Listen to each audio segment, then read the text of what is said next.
Hello, hello. We are back with the Hellbreaker sequence, and we are going to zoom in here and go ahead and figure out what's going on with Iseret and company.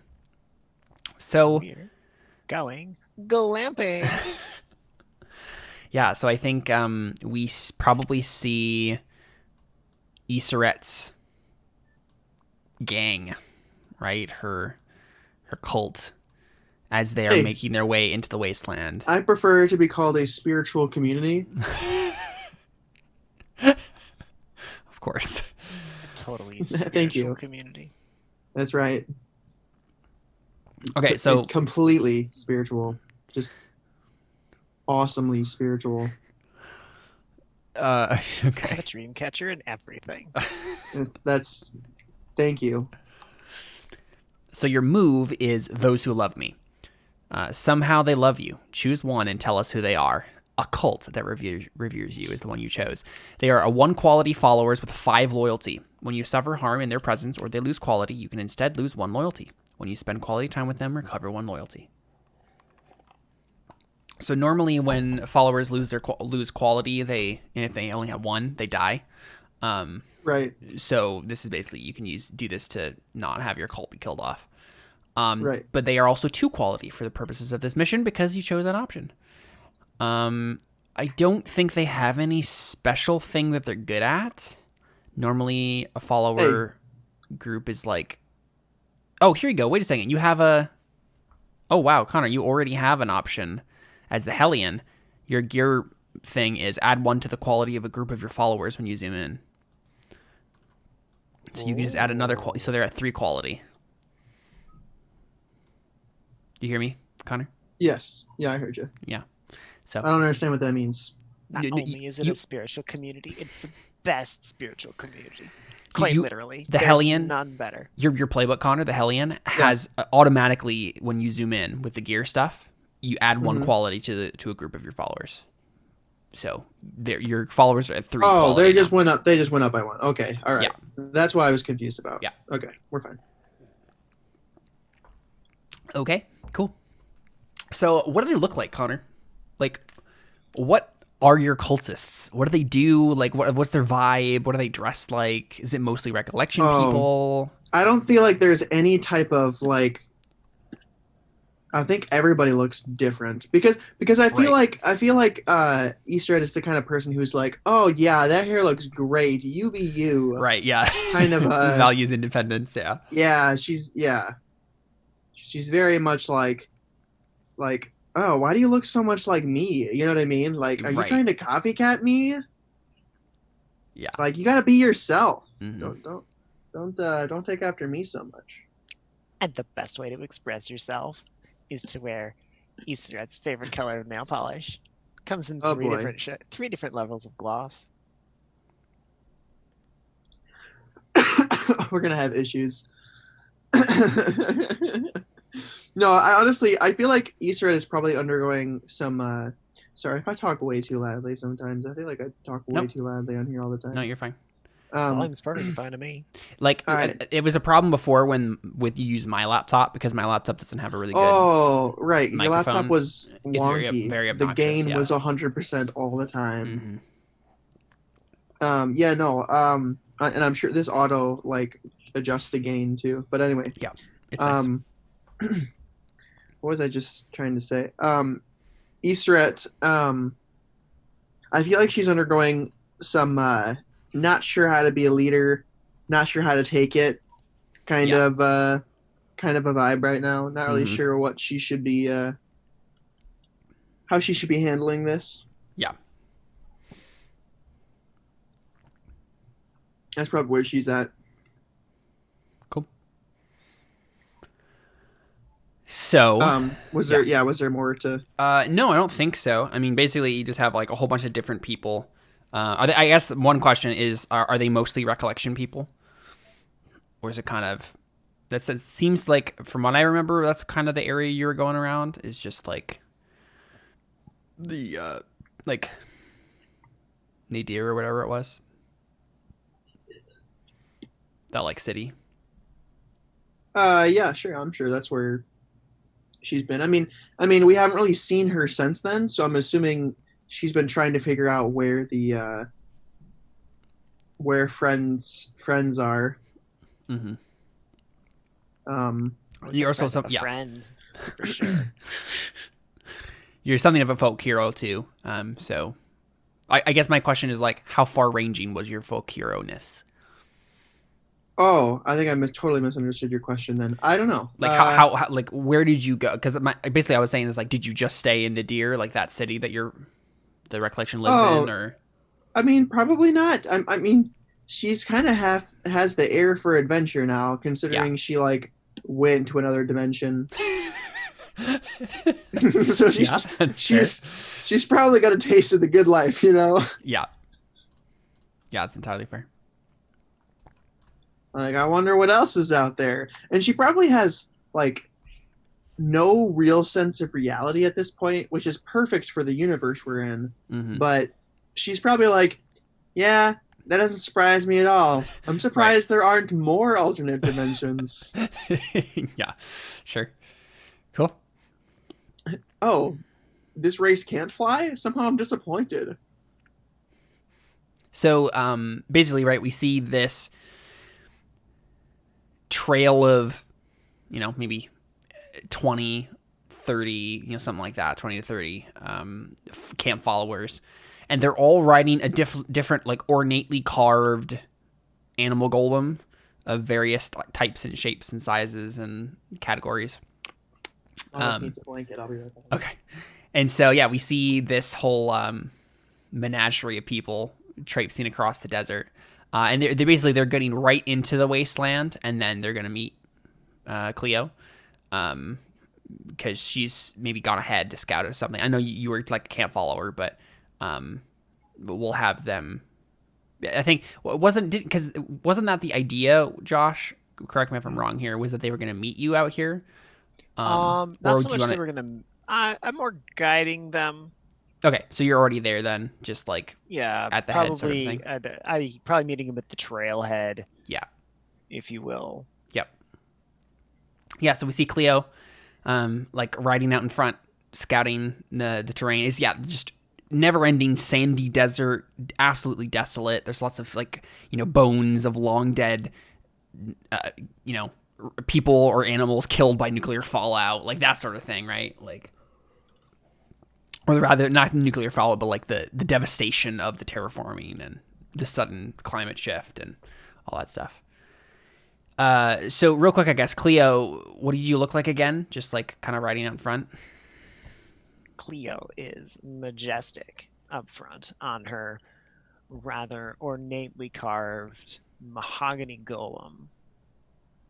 Flat, spindly legs, and it's kind of tall and thin, perfect for anything but walking in sand dunes. So it's got wide, flat dishes on the bottom of its feet to walk in sand dunes better, because I didn't think of the logistics before I came up with the mental image.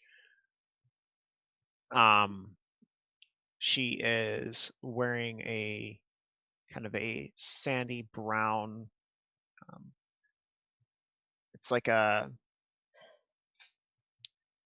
trying to think what I want this to be.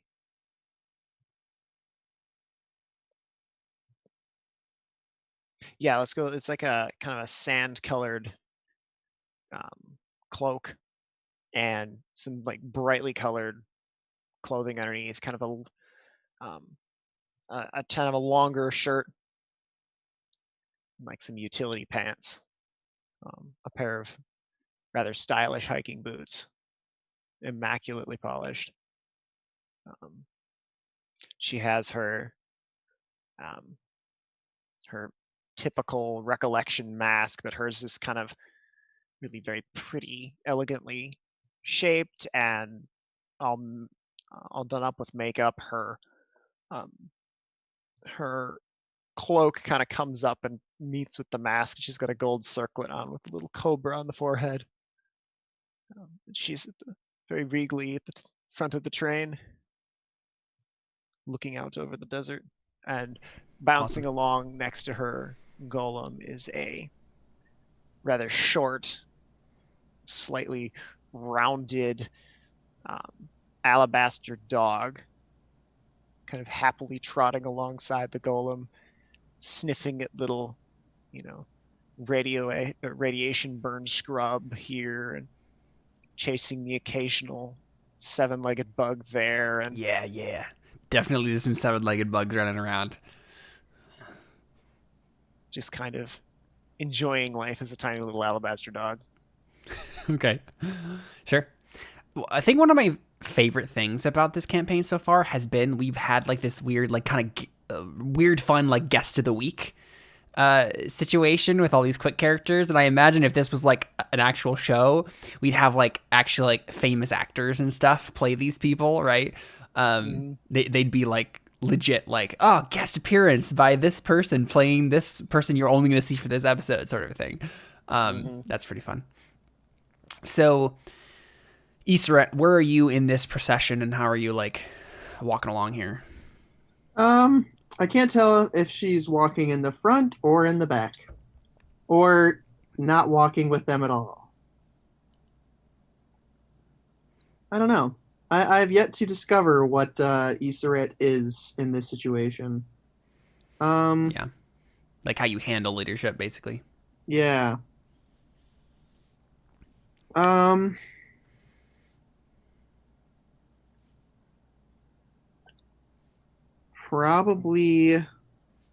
Probably in the front, but not by like, not because she's like leading, just because she's like wandering Yeah.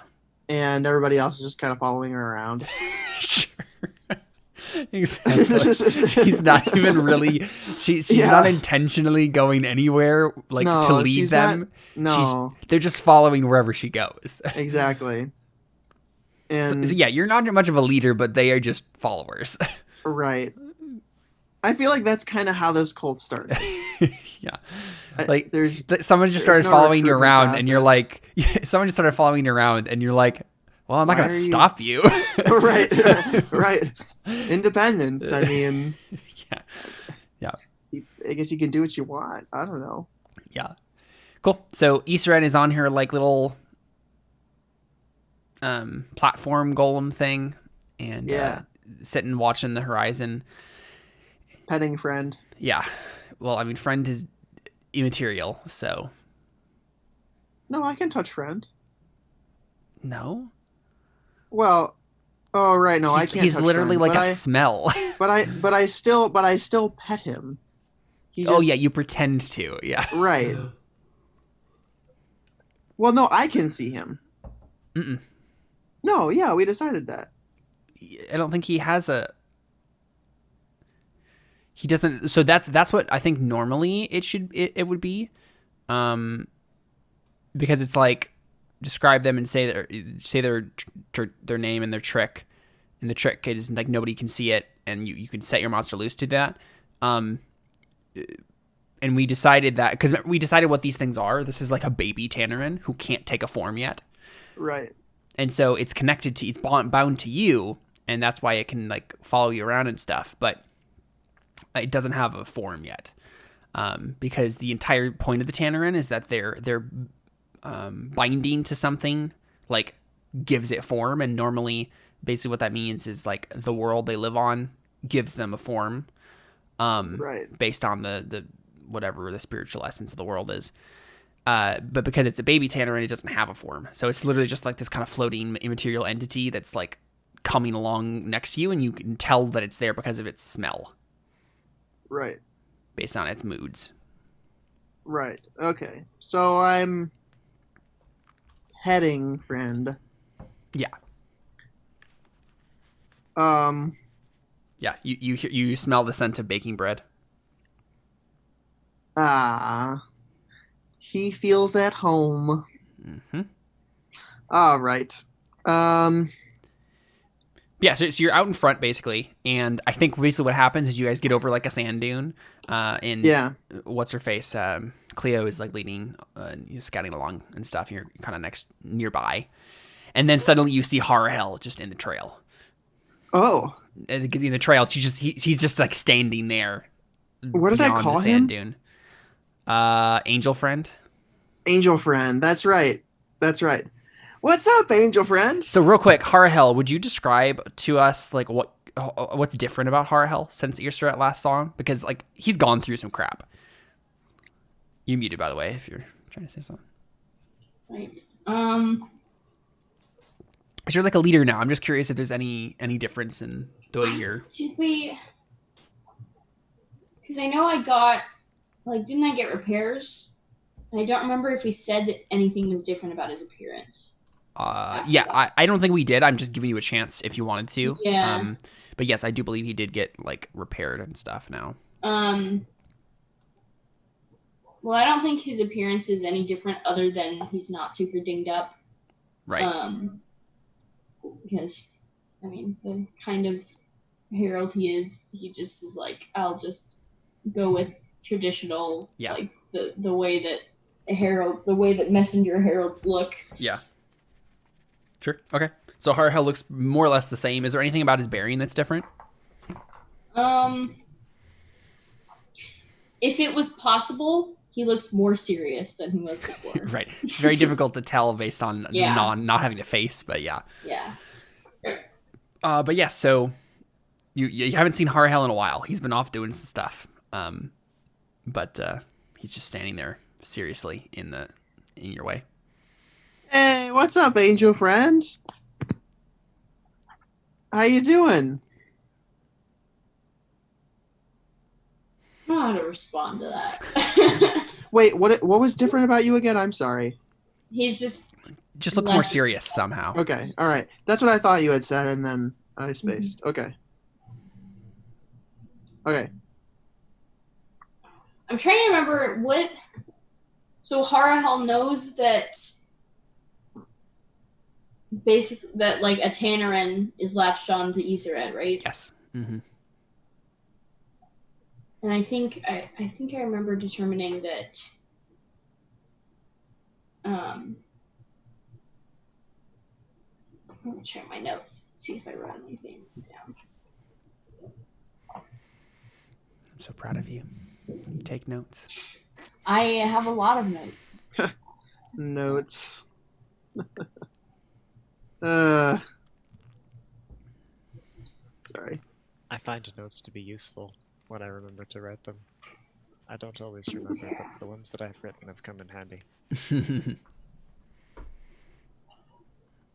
Yeah, that's one of the cool things about the Terranilius group is they all like take notes basically.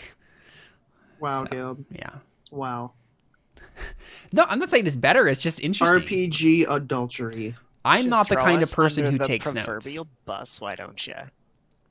I'm not the kind of person who takes notes in any situation, so I totally understand it. Okay, I'm already stewing on an idea. I need to come up with a way to take the idea of a proverbial bus and instantiate it. What would the proverbial bus look like? Like if there was going to be a bus coming down the road with the words proverbial bus painted on the side of it, like Mystery Machine, the proverbial bus, right? I think it would probably be a school bus. That's like the most. Okay, so I Generic determined bus. that unbinding Iseret from the Tannerin seems to be possible. What would harm her? Mhm. And there's like a particular ritual that the Hellbreakers used to do, basically an exorcism. But it would irreparably damage her. And then that would basically just unleash the demon. What? Yeah. Oh, don't worry, I'll bring my dream catcher. I'm just trying to think of like what Harahel would do because like Right. he knows that he can't separate her from this without hurting her. Right, and so the question is he willing to hurt her for the sake of protecting that which is holy? Because we know what Isered is about to do, right? She is about to go to the Tannerin and basically recruit them. Do I know that? Does Harahel know that? No. I think okay. So Harahel, you were summoned here by a threat to that which is holy. Okay. You don't you don't know specifically what that is. But I know that it has to do with her. Yeah. I mean, yeah, you could probably guess. Let's be real. Yeah. I don't think it takes a rocket Yeah. scientist in this case to figure out what stupid thing I'm about to do. Well, we've already established they don't have rocket scientists. Because if they had one of those, they wouldn't be stuck here. Yeah. This game is Fair. about becoming rocket scientists. I am the rocket scientist now. Anyway. I don't see a class for that. Oh, crap. I went back again. I don't see a rocket scientist class. Why can't we... or like a character move or something become rocket scientists? There's a wonder you can build. Really? Yeah, which is like go off the planet. Yeah. Oh, wow. Mm-hmm. Well, that's my new goal in life. And how shall I get a wonder? I shall use the demon race. And yeah, so that's the thing. We're not playing with wonders this age because it was like an extra thing that we didn't want to deal with. But basically, like the next age, once we end this age and start a new one, that's the new rule I'm adding in is the wonders. Well, I'm going to do something so crazy, we'll have to end the age. I The mean, ultimate in wanderlust, ending the world so your soul can carry on to build a spaceship to the stars. Yeah. You are absolutely correct. I mean, honestly, I could see this session being the end of an age. If like depending on how this goes, like certainly this could be the end of the age. Because like the thing with Jared's faction is they're all secretive, right? They're all doing stuff behind the scenes. So I could just like have a mini session with Jared and be like, okay, what have you been up to? And then just like figure out all the like secret things he's been doing. And then that could be the entire thing right through the last watch, right? So Sneaking around doing secret Has Jared been able to join a single session so far? no, only that one session where everyone was there. What session was that? The session where we basically just did family moves, except for that one meeting between Jared and David's character, where he got recruited to like work for the Perihelions, basically. Okay, well, I wasn't there for that one then. You were there for that one. What? Yeah, you were there. You're in the kitchen, in the Martin's house.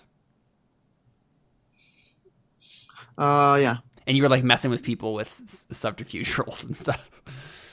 Okay, but we didn't zoom in at all. We zoomed in with Jared and David, and that was it. Yeah. That's why I don't remember it, because it didn't involve me at all. Mm-hmm. I remember now. Yeah, okay. Okay. That's why I didn't remember it. He says, I didn't pay attention. No, I didn't pay too much attention. I know. That's what I'm saying. I paid attention, just not enough. Yeah. So, Harhel, how do you respond? No. Wait, did we tell him something? Well, I mean, Harhel is coming here because he was summoned by a threat to that which is holy, like all heralds are. Right. And the threat to that which is holy is very likely you, and that he knows that. And so I'm just curious, like, how he goes about, like, is he just going to, like, trailer... Basically, there's a couple of options here, right? Are you going to just be like, hey, I'm going to join you again, and I'm just going to keep an eye on you? Or is it like, Easter egg, you need to tell me what you're doing now, sort of a thing? Or he's probably going to keep an eye on her for a little bit. Like, probably... Like, as soon as he, like, appears there and realizes that it's her, he kind of, like, hangs his head and then just kind of, like, blends in with the party and just kind of follows. Okay. Yeah, I mean, Easterette, basically, Easterette was like, hey, angel friend, do you respond to him, her at all? Or do you literally just, like, start, like, walking along? Probably just walking, yeah. Okay, Probably, Easterette, like, do you next say to anything? her. Like... Well, I mean, you were in the road, so, like, do you just start following us? Yeah. Oh, okay. I start, probably, like, like- walking next to you. Okay. Just, like, silently. Okay, so I'm probably like, yo, where have you been? How has life been? I haven't seen you in so long. Except, probably doesn't say it exactly like that, but... Yeah. I'm trying to think of how Harnhell would sum up what's happened to Easterette. Right. Yeah. A couple of non-committal remarks about getting some extra hangers-on responsibility. You know how it is. Significant glance at the train. Yeah, something like that. So yeah, like something like, I ended up in a kind of a similar boat as you. Like, Yeah. people are following me now for some reason. I think Cleo is going to kind of circle back around to the head of the train, come up over the rise. Oh! Oh no. Hey, tin stuff. Breathe it in real deep. Can you smell that? The smell of adventure. Oh, wait, that's right. You can't. Didn't we establish at one point that I could smell? You somehow? basically you have sensors that tell you what smells are around, right. but you can't experience the sensation of smelling. Oh, that's.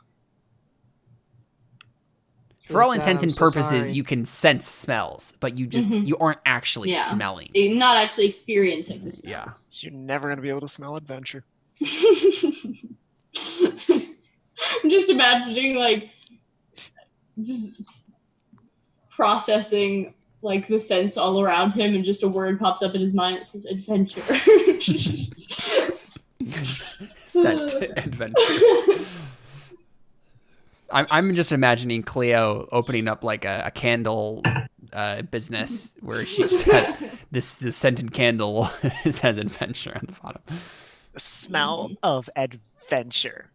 I'm sure there is a candle called that. I took some olfactory sensors out with me on my adventures, and I recorded it all, and we've made it into a candle. And it's only $39,995. Did you say With promo code. $39,995? So yeah, I think Harahel just kind of side eyes Cleo and doesn't make a comment. Oh, you blank faces are always so dour. Do cheer up. Says the person wearing a mask.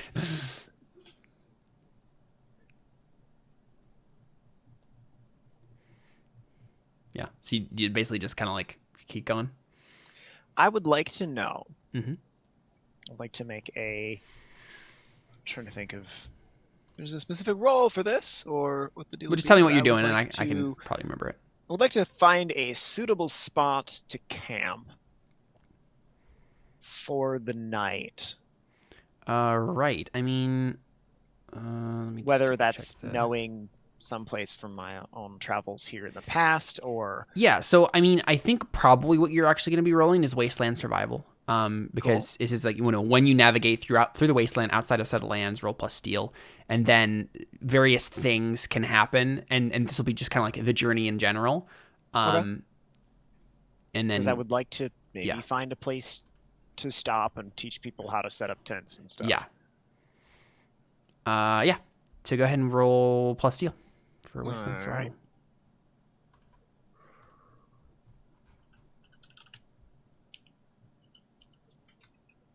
Loud, clattery keyboard. 8. Okay, on a hit, pick one. The GM will give you further details. So basically, you do it. You navigate through the wasteland outside of settled lands, but you have to choose one of, from the character moves, Wasteland Survival, one of these first 3 bad options. Okay.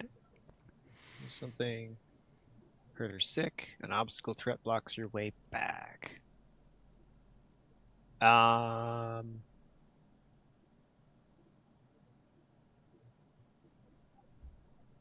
don't know that we have necessarily a purpose to go back once we get to where we're going. So I'm thinking a member of your group is hurt or sick. Okay. So basically, you get to, you're navigating through the wasteland here, and we just kind of like, skip ahead. We find you find a place to stay for the night. You set up this camp. There's like an outcropping of rock that kind of gives you some shade, and you can set up some like canvas tents, like kind of like out halfway onto the rock outcropping, and then just like a place basically kind of like up against a rock outcropping where you can have some shade and stuff. Oh, Issaret, honey, you can't put a stake in like that. It won't hold up the tent. I would like to take some time to Right. So if you have more description you want to give, Yeah. I just realized I stepped on your toes. No, you're totally fine. The only other thing I was going to say is just like a member of your group is hurt or sick. I'm trying to think of who that could be. I don't necessarily want to just add in another random character that's Let's just flip randomly that around then. We can go with we lost something. Lose something along the way. Lose something along the way, because that's a bit of a more open-ended. Yeah. What do you guys think? What would you be willing to lose? What might be come up? Like, would you lose the golems? Maybe the golems stop working right because of the sand or something. Like, if Mr. Fluffers goes missing, my heart's gonna break into 2 pieces, fall out, and rot on the ground, and I can't have that. I mean, maybe it's this. Maybe it's like by the time you get to this like camping spot, right? The animal golems are obviously in really bad shape, and like most of them are like ornately carved like beauty pieces that are good for traveling, but like this is the wasteland, and they don't quite work as well as they should out here. And so let's say that like by the time you get to camp, they're just breaking down, they're not working right, and so your plan is just to like leave them here, as you press on, sort of a thing. Well, we just animate something different. Right. I think there's probably more of a process than just slipping it on. There's probably like a ritual or something. I disagree. What would be the point sense in that? That makes it so much less cool though too. Of like a chase scene, and okay, just picture this in a movie, a chase scene, where this person is trying to like run around and like put this on something, and he like puts it on something, and then it like slowly starts animating, and the person who's chasing him like, or like some monster or something, like destroys it, and he has to like grab it off again and try to put it on something else. He's just like running back and forth trying to animate certain things and then jump on it before it gets destroyed. Yeah, that'd be awesome. Okay, so what's something else you guys could lose along the way? Our sanity.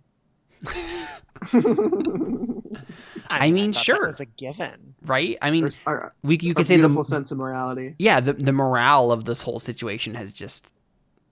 Let's say this.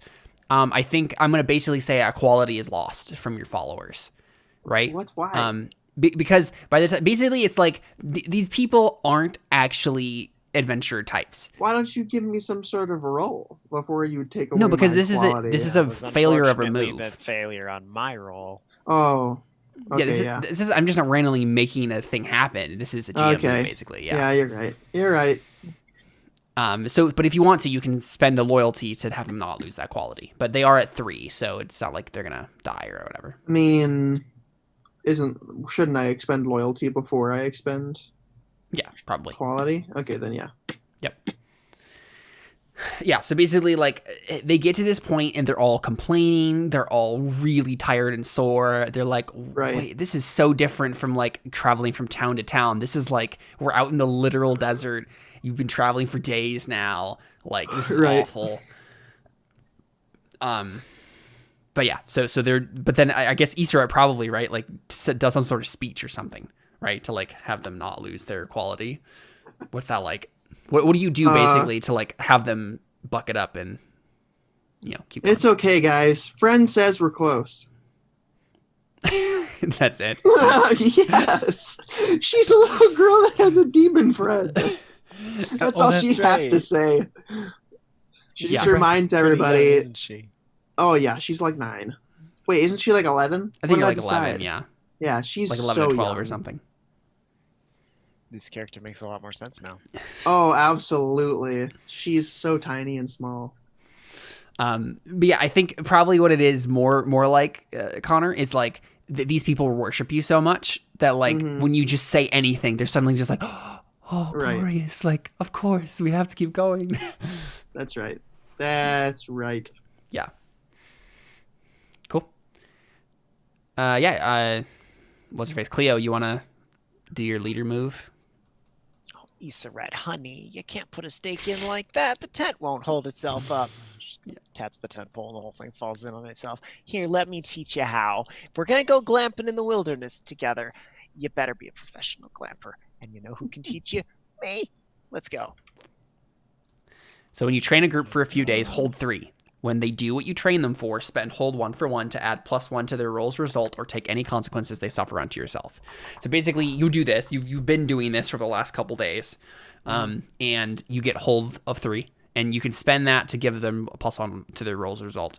And I think the general thing here is like any like wasteland survival sort of like steel rolls sort of thing. Okay. So you can spend hold to like give people +1s as you go forward here. Cool.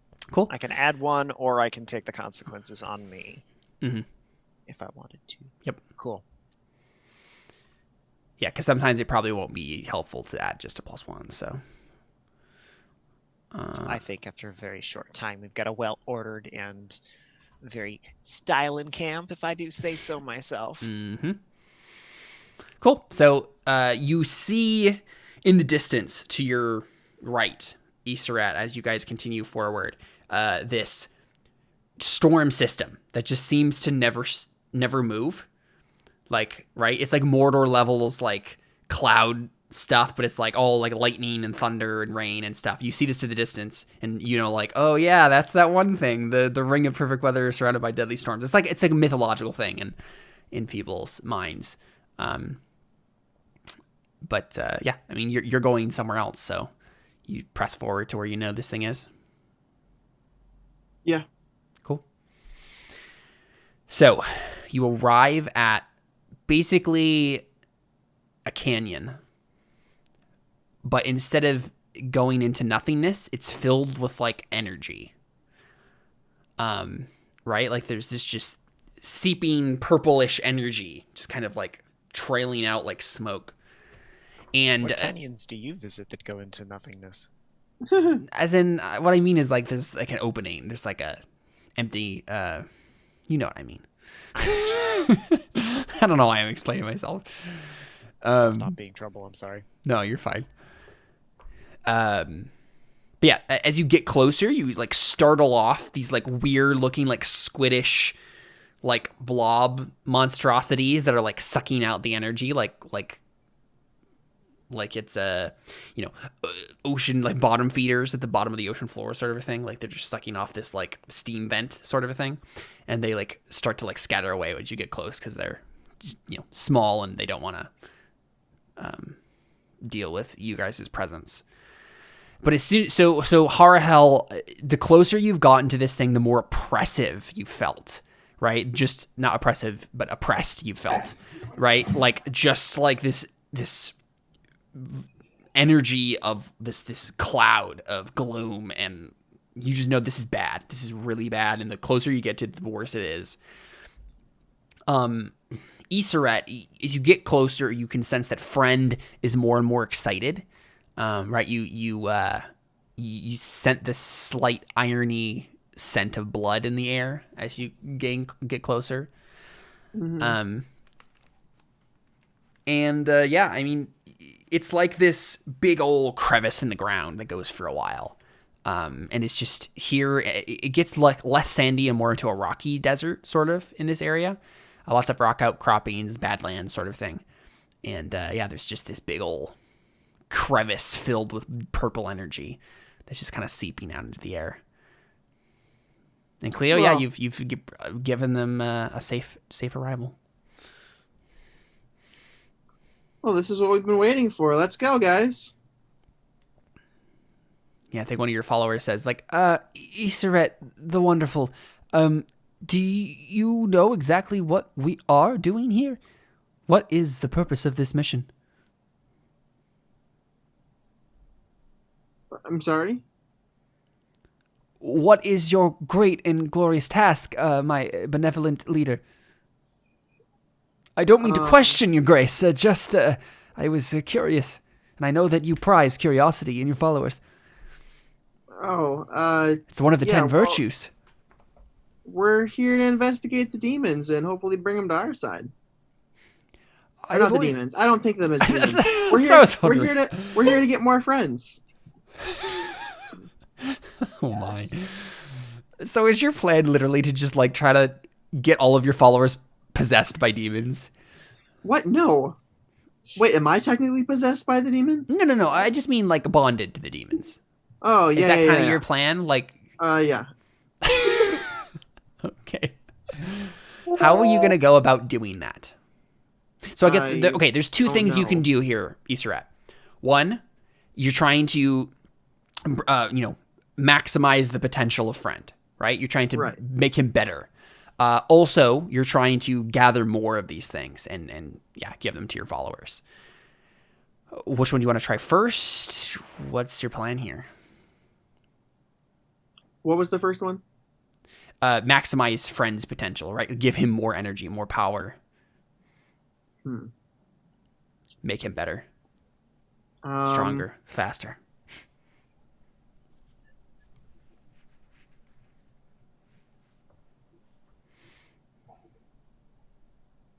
You know what? One of you who has like a good lore should probably roll. What is it? Unearthed Forgotten Lore on this thing. I have lore. I mean, anyone has lore, but I'm just like curious. Yeah, I know. Yeah, if anyone has a good lore. I don't like know history or anything. Yeah, Like, because this is very like useful. when you uncover a landmark or a custom from the past, Plus you roll one this. lore. Yeah, I think Harhel probably has the best lore, unless you have a. Do you know if you have a better one, Connor? Do you know what Iseret's lore is? Oh, you have lore +2. Iseret. Yeah, I was about to say, I'm pretty sure that's one. Yikes. Yeah, roll that. Because that's how you do these things. That's your main weapon is your mind. Right. Oh no. Well, you got a 2, so a 2 plus, so it's an 8. Right. Luckily. Okay, cool. So on a 7+, you gain 1 data. And on a 7 to 9, ask 1 of these questions. Is that a wonder or a horror? Where is it drawing power from? What dangers is it hiding? And how can I turn it to my advantage? And we're talking about the whole, right? Yep. Yeah, I'm going to do the last one. Yeah, how can I turn it to my advantage? So how are you doing this exactly? Is this you just knowing this stuff? Is this you having tapped into some other recollection memory? Is this you communing with friend? Like, how do you figure this out?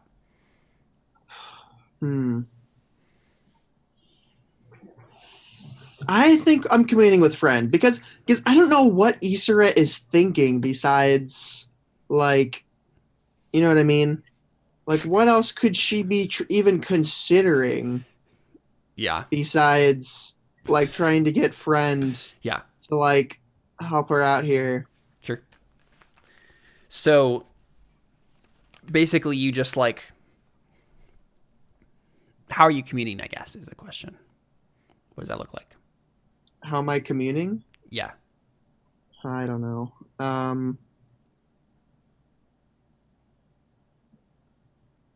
Is it just like a close your eyes, like open your mind to friends sort of a thing? Yeah, I think so. Yeah. So we just see you close your eyes and just like concentrate, and then suddenly a friend is speaking to you, and in smells and impressions, but you get the sense that like what you can do here is if you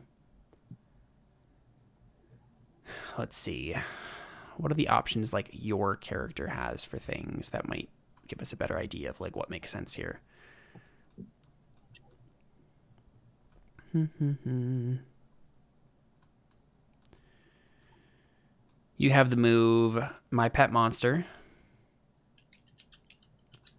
The Weird Stare, and Those Who Love Me.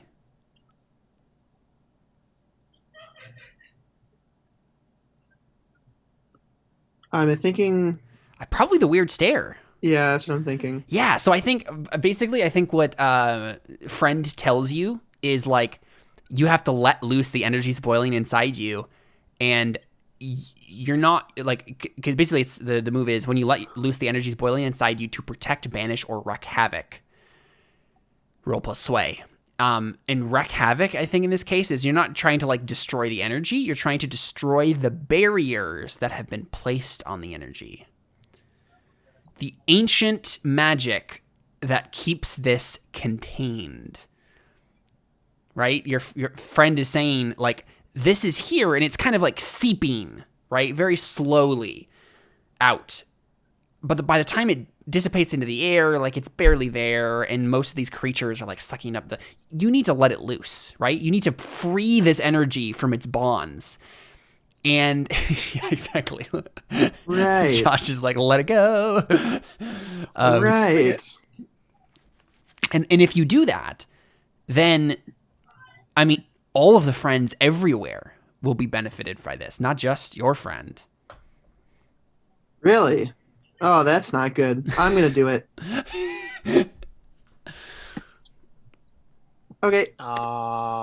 So what does this look like for Isaretta? Like, are you telling anyone what you're doing? Oh, goodness, no. We're just going to go for it. Can I Mm-hmm.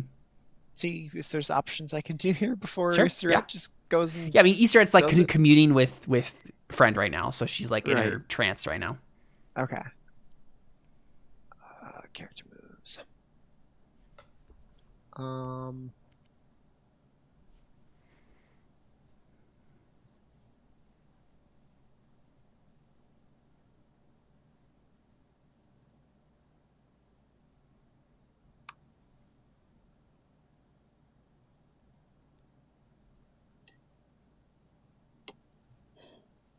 I need a clear objective in my mind.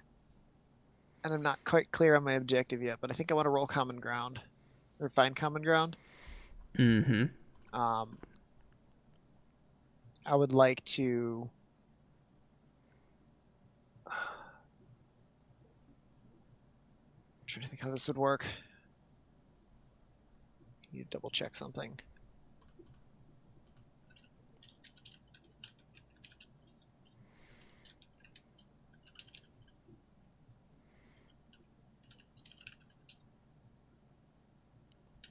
You messaging me?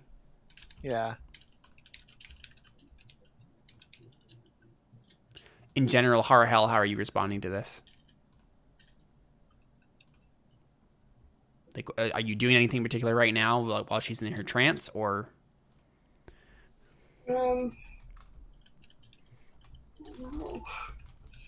Where I have to make the decision if Hara does anything. And like, obviously, it makes more, there's going to be a moment where like Isarette starts doing something and Harahel can respond. Mm-hmm. But I'm just curious, like, if he's doing anything in particular, like before that moment, as he's just kind of like staring at this crevice.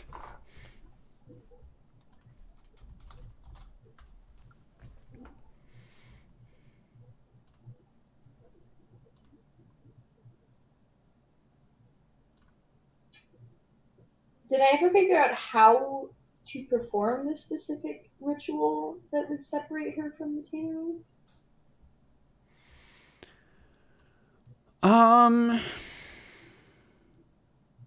So I just figured out that there was one, I think you know it. That makes sense. And we could, yeah, I mean, you could make a roll to like have the stuff necessary or know the stuff necessarily, kind of thing. Okay. Well, then could I make that roll now and just have Harahel be like preparing himself to have to do that? Yeah. If it becomes necessary. Mm-hmm. Yeah, let's... So I'm still trying to decide what I'm wanting to do here, Caleb? Yeah. So I'll let you guys resolve that. Mm-hmm. Sure. I'm trying to think of what this would be.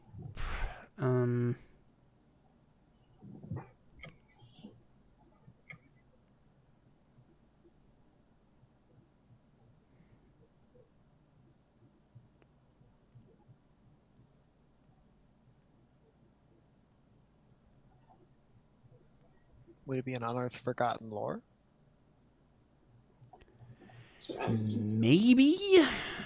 Because I know we've used that with Episkiadzos before to do stuff like this. Yeah, let's do Unearthed Forgotten Lore, and basically you're rolling on the custom from the past, and that is the exorcism ritual, right? Like, that's what you're rolling about. So remind me I what this guess- roll is. It's just plus lore. So it's yeah. Is it 1d6? 2d6. 2d6. 2d6 plus 1 for you. Yeah. Iseret, you did get another data for 9. For the recollection. I forgot to put that on there. Get a 9? Mm-hmm. Perfect. So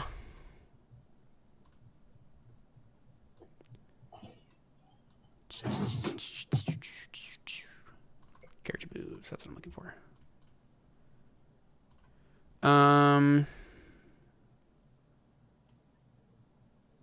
So you we'll get one data. You have 9 now. On a 7 and 9, ask 1 from that list.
Well, what would I even be asking this about?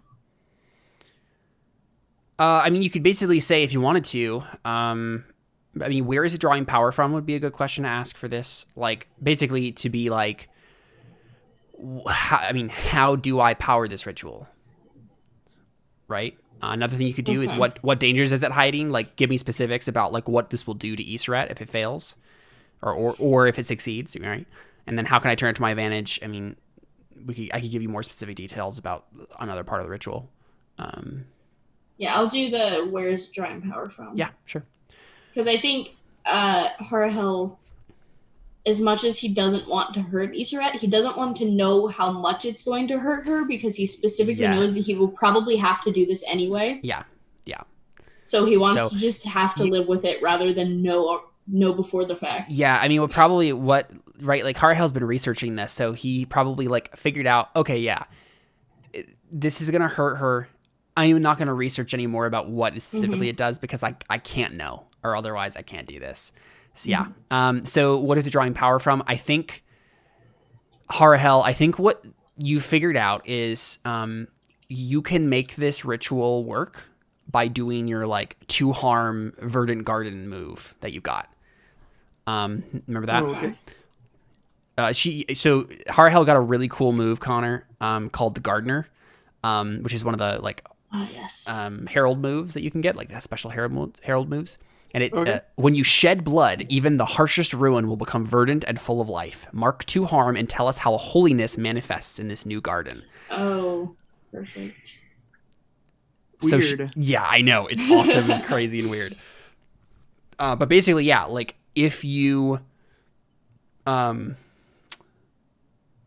that, you can halt the ritual basically by harming yourself and basically using the new garden that's created from this, like the energy of the life of this thing to instead block the eldritch energy that is connected to, or not block, but sever the eldritch energy that's connected to Isra right now through the bond. But yeah, basically it's like you're gonna harm yourself. You're gonna do 2 harm and then you can do it. That's like the cost for you. But yeah, I mean, you're gonna that's the cost, and then you'll still have to roll Unleash Power to like actually do it. Right. So. Yeah. Okay. Cool.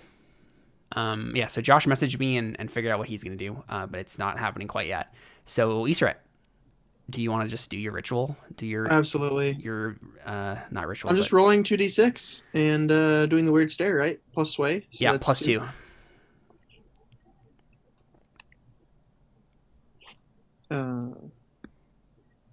Okay, there we go. Oh, my you did goodness. I got a 13. Nice. A 13. All right. Say what you'll wreck to get it done. Oh. The planet? The whole place. No, That's one of the options there. So it's there's options here. Right.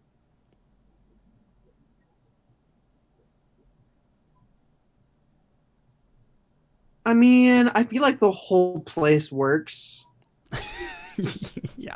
Because the whole place doesn't have to be all of the people that are around me die, including myself. You're irreparably changing place, the world. Well, no, not only that, but like this whole whole thing whole that we place. found. No, Okay. right, no, The canyon? like the Yeah. canyon with the like purple energy and stuff like that. Like I could just destroy that so that this can't be reversed. Yes. Yeah. Yeah, I like that.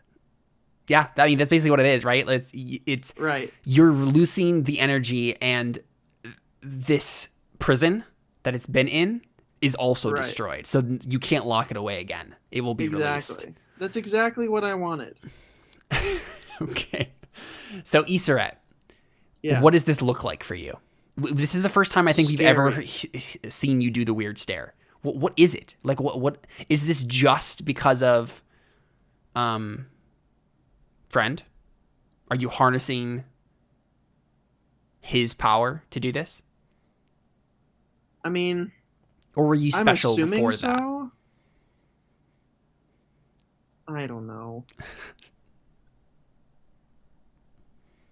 I mean, I don't know. What would have been quote unquote, I don't know. We're in a weird world. Yeah, it was me. I'm just different. Sure. Yeah. I don't know why. So how is it? How is that? that different from using friends' energy? I mean, what in yourself is okay? Well, okay. I have an idea. What if it's this?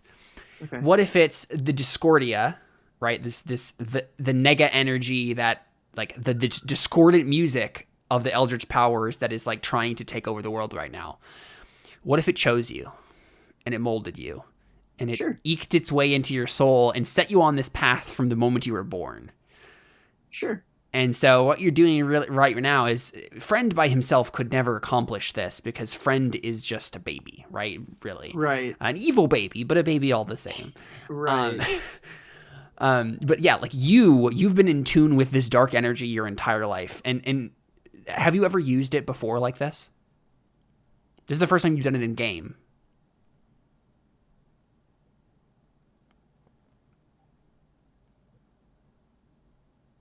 I mean, I'm assuming I used it accidentally to get to the dimension before.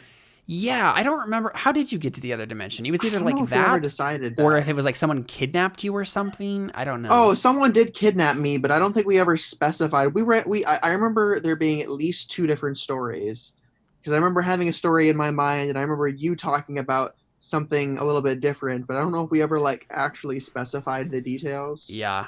But if you go back and listen to it and it like is whatever like game changing or whatever, like we can obviously like But I mean, at the very least, I'm sure that your energy here, like your inward energy, had something to do with how you got transported. Right. But that's the only time. I think so. I mean, unless you want to do something really weird and be like, when I was born, like, whatever. Like, I, like, drained the souls or the life force from the people around me when I was born. It's the only other weird thing I could think of.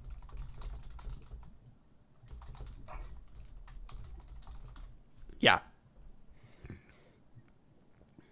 Okay, cool. So what does it actually look like then for you to do this? What is everybody else seeing? I don't know. I mean, it obviously looks cool. Do your But eyes how glow? cool? Is there like a visible glow of any sort? No. Is there? It obviously involves weird staring, but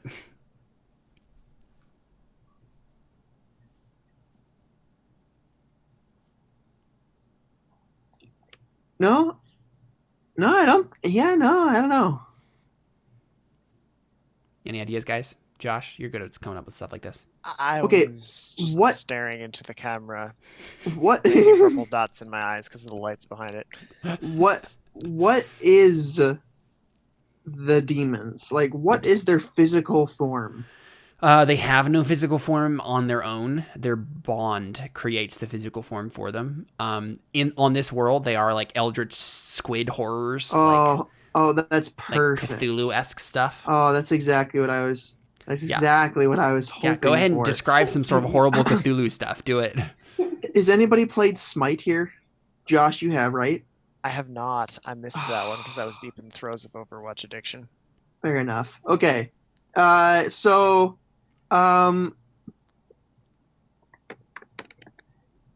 me just send you guys a picture, and then you can decide from there the description of what happens. Okay. That's pretty cool, but it's not quite.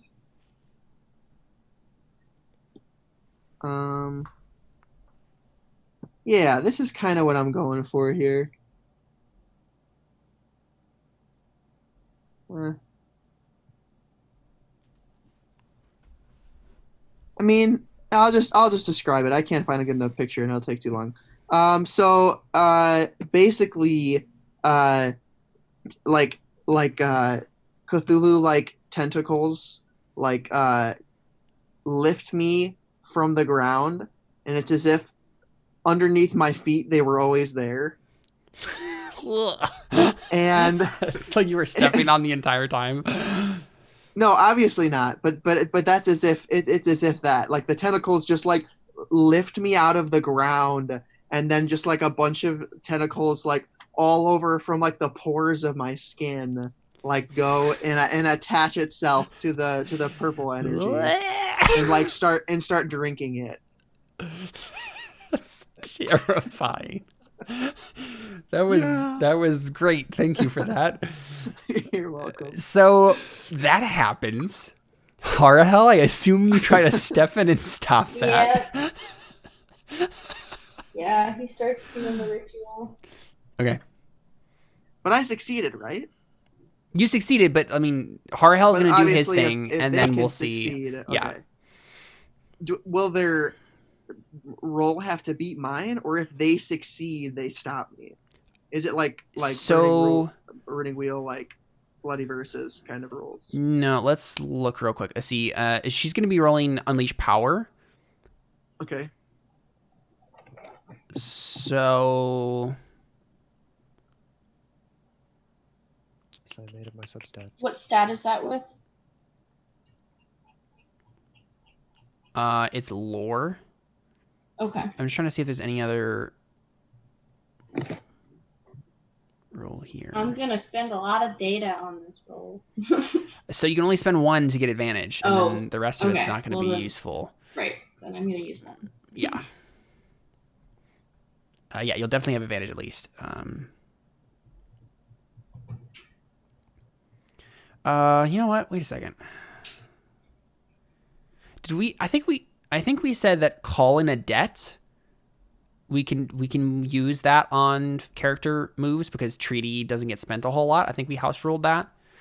One option then you have from that, if you have debt with the recollection, or rather they have debt or like obligation on you, or you have an obligation. They have an obligation with you. Then you can spend a treaty to get +2 on a move that targets them. Ooh. So let's double check if you do have that. Yes, you have 1 on them. Cool. So if you wanted to spend that, you could get a +2 on that move if you want. Instead of using data? You can do both. Okay. So I can have +4 total? +4 and advantage, yeah. Oh, okay. Wow. Well, yeah, plus 2.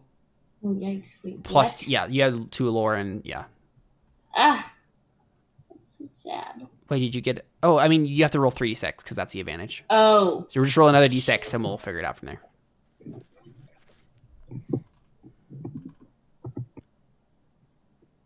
Can I Take the 2 highest. So you get a 10. So real quick, yeah, what were you gonna do, Josh? Hey, Tin Stuff?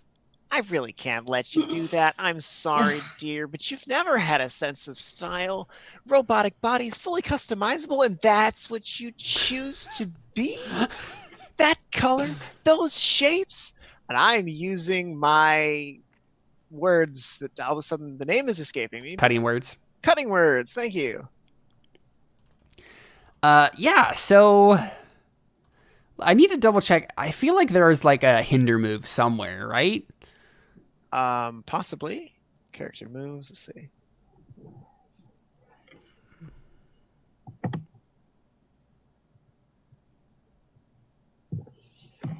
Laptop started slipping off my legs. That's funny. De-escalate a tense situation. Yeah, I feel like we might have done this in the wrong order. Capture.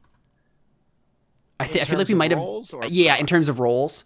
Because I think really what should have happened is we should have started with Josh, right? And then you're gonna roll like a fiercely assault or whatever, right, to attack Harahel, and then Harahel, if you fail to actually like stop him enough to like where he can't do the ritual, then he would make the roll to stop the ritual, and if he fails that, then Iseret makes the roll to do this thing. So we're going to do it like that, okay. Right? As if that's the order of operations here. So you just go ahead and roll your fiercely assault, and then we'll domino this and see if it...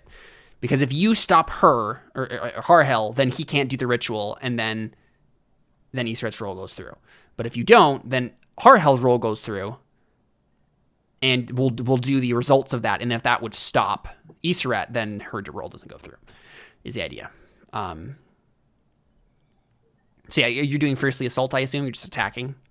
That gets to be what I do for this, yes. I believe so. Have any other options? Yeah, I think so. Unleash power is device related. Yeah. Yeah. You think you have a -1 on force, don't you? I call in the new harmonies. Do the recollection have a debt? Like, can I call in something for new harmony on that? Yeah, I'm fine with that. To get advantage. Yeah, I mean, you have two treaty on the heralds. Okay. So if you want to spend one of those, yeah. So spoiler. What's her face? Cleo. Cleo is secretly new harmony. Oh, that. So you would spend a point of data to get advantage, okay. And you would spend the treaty to get a +2. Oh, treaty +2. So I will spend a data instead then. Okay. The advantage that I just rolled. Yep. Don't remember how many data I have. You have 2 now. Okay. Thank you. Mm-hmm. So yeah, you got a 11, I guess, 11, altogether. Yep. Yeah. Perfect. Yeah. So let's go ahead and do the fiercely assault move. So when you use an appropriate weapon to hurt, capture, or drive off your enemies, roll +4. On a hit, you do it. On a 10+, you choose 2, and the GM chooses 1. So go ahead and choose from 2 from that character list there of what you get out of this. I think if you don't choose, you inflict savage, terrifying harm, and frighten and dismay your foes. You won't stop her ritual or his ritual. Right, like he'll fight you, but it will still go through. So you have to choose that if you want him to like legitimately not be able to complete the ritual, sort of a thing. And I apologize for Carly and Connor for doing the rolls out of the wrong order, because now it feels like you're getting gypped out of rolls. It's fine. But this is the way that it will work. I'm suddenly feeling bad for the choice I get to make here. And I realize we're all collaboratively telling the story.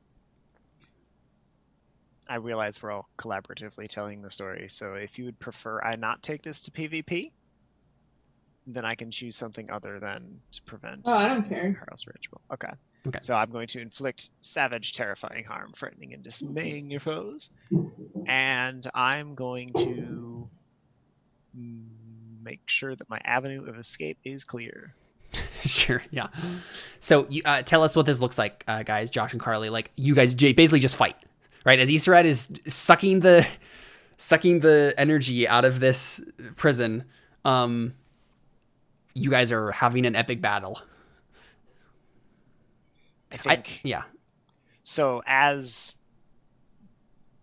I don't think we've seen what the Recollections cutting words look like yet. So, No. Connor, do you have an idea of what that would look like?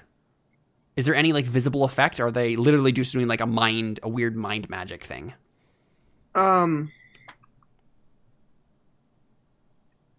Say that one more time. So the Recollection, their weapon is cutting words, which is like ranged and aberrant. So it's like this weird magical, like bardic insult sort of a thing. Right. What does that actually look like? Is there any visual component, or is it like a mind thing? Like, what's going on? I think it's a mind thing. I think the only visual component would be like nosebleeds, that kind of a thing. Right, sure. And very like extreme cases, like bleeding from the eyes, ears, that kind of thing. Sure. Okay, so I think... I think if someone really insults somebody, their head explodes. Like that would be like the like most incredible like mythical version of like cutting words. Mind blown, yeah. Okay, yeah, so Josh, go ahead and tell us what this looks like on your end. Sure. So I think Cleo just stands up straight in the way of Harahel and flings her hand forward in a really dramatic fashion, gestures to all of Harahel, and begins to insult fashion choice after fashion choice. And mixed into the words she's using that you can understand are twisted words. Words that you don't understand, but they're shooting bolts of geometric energy, The because new harmony this isn't stuff, exactly cutting words, but it's not exactly words of madness and power. Yeah. It's Cleo's own special brand of a little bit of both. Perfect. For the defense bypassing cutting words and the brutal damage of words of madness and power. As you realize that Cleo is sort of growing this umbra around her, and Mr. Fluffers has hopped up next to her on a rock and is slowly assuming a much more demonic squid creature form, changing shape from the form of an alabaster dog to the much more Tannerin appearance of something much more sinister. Other spoiler, she has a Tannerin pet too. Huh. I want to kill it. So then I get to choose, I think, what, so Harahel, how are you like responding to this? You start to like, take out your, what, like, I don't know, some sort of ritual knife or whatever, and you're gonna like, cut yourself open to like do your ritual like garden thing, right? And then suddenly your brain just like all of your senses are just like overwhelmed. This cutting words are like hitting you, and then geometric energy, and then you're just like, what? And you have to fight back. What's this fight look like for you? I mean, he probably just pulls out his trumpet and tries to blast her, like, just so that he has a minute to do what he needs to do. Like, just get her out of the way. He's trying to stall as much as possible. Yeah. But it does not work. It doesn't. You're trying desperately to get her to like, get her to be pushed back just enough that you can finish this ritual. But she is relentless. If you want to, Carly, you can choose this GM list here. You can choose one from this list. Something or someone important is harmed. Others will come after you, and this is towards Cleo. You take harm as appropriate, or the situation is destabilized and chaos will follow. What was the first two? Something or someone important is harmed. Others will come after you. First one? Can I specify what the thing is? Yeah, sure. It's the Tannerin. Yeah, perfect. Okay, cool. So you take a lot of harm from this, Hell. You take 3 harm. So you are now dinged, bent, and bathed in blinding light. I'll go and mark those for you.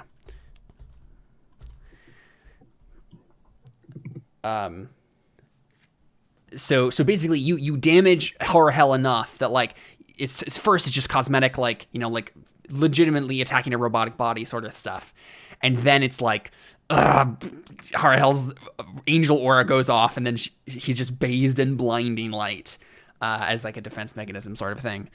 And it's blinding, so like you're like you know, you step back for a second, and in that moment Hell trumpet blasts either, yeah, I guess it's up to you, Carly. Is it literally just like you just see the Tanner in there and you're just like, I gotta kill that?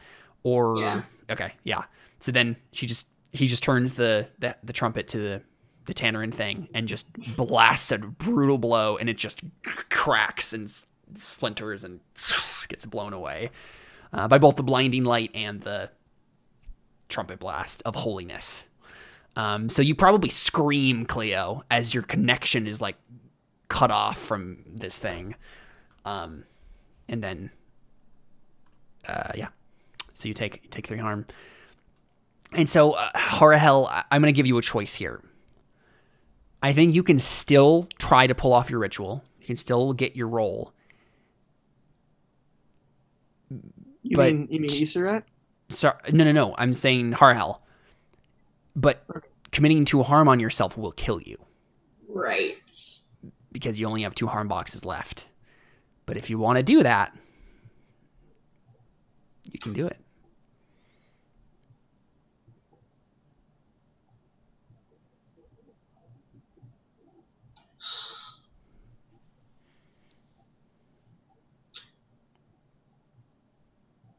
So you'll die. Yeah.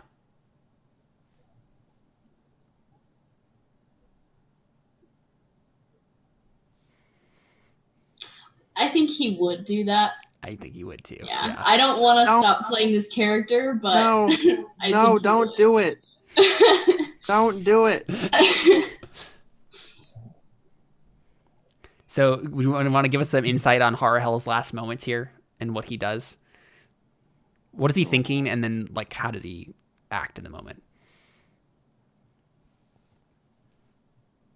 Because obviously it's probably like the whole like our job is to obey God, right? Like my life isn't even worth, like if I'm arguing that we can't spend time devoted to God in prayer or supplication, then sure as heck I don't get to live if I could obey God, you know, instead. Yeah. And you'd be spitting on your entire point at taking the leadership of the Heralds if you didn't do this right now. So what does the like sacrifice look like exactly? What do you think? I'm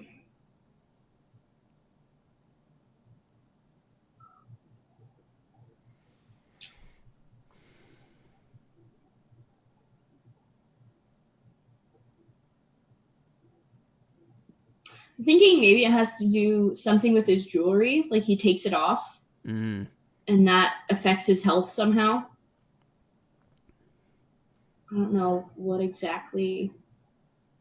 I mean, it's probably mechanically that doesn't technically like provide him anything, but I mean, it is armor of some sort. Yes, but like basically, yeah, you're taking off this jewelry, setting it down, and basically exposing yourself to like this eldritch energy that's happening here. And then what's the like sacrifice part, like the actual like giving of your essence look like?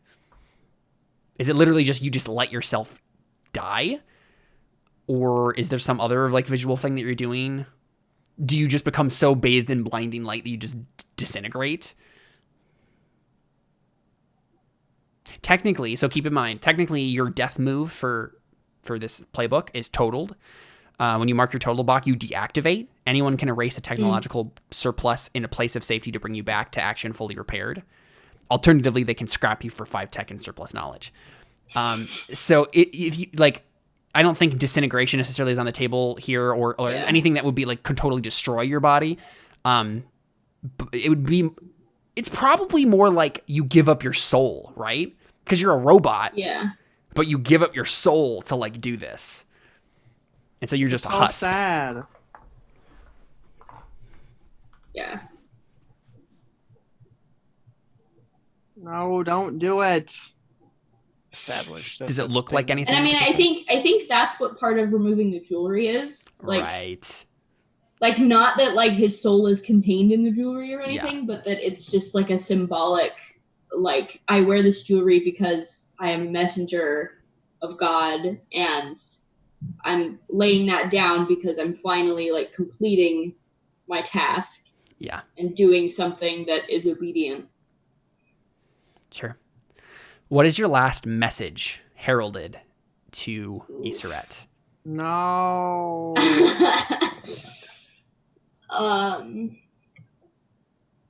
No, why?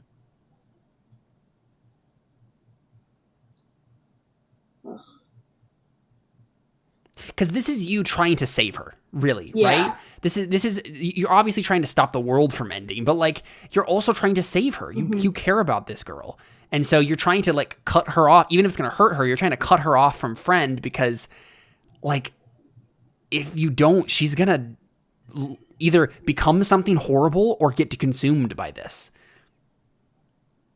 Are you telling me to get rid of friend? The ritual she's doing is an exorcism ritual, Connor. Oh, she it's can disconnecting die. You. Wow. No, I mean, obviously I knew she was trying to stop me. I didn't realize that was the specific. Yeah.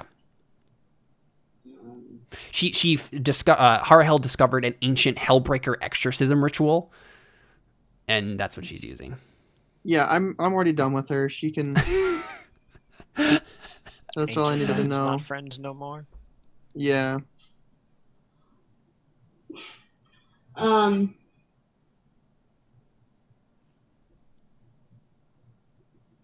Remind me what's happening with Riva right now.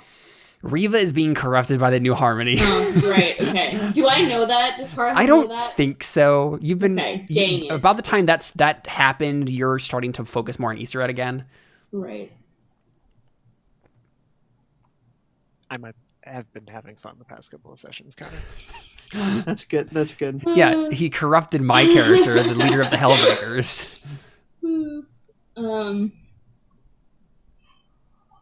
By playing on her deep-seated insecurities. Insecurities, huh? Mm-hmm.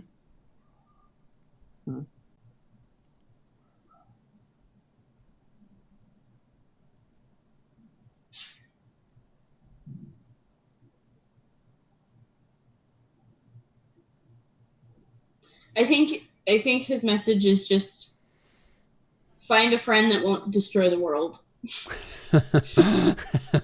Sure. Well, this friend won't destroy the world. Obviously. Yeah, so obviously. I don't know what you mean. So Carly, you did a successful unleash power. So what do you want this ritual to do? I assume it's exorcism, right? You want to cut Iseret off from friend. On a 10 plus, you get to pick 3 of these effects. She doesn't actually want to do that. She actually just told me she changed her mind. So Carly, go to character moves real quick, and there's 4 options here. Choose 3 of them on the unleash power.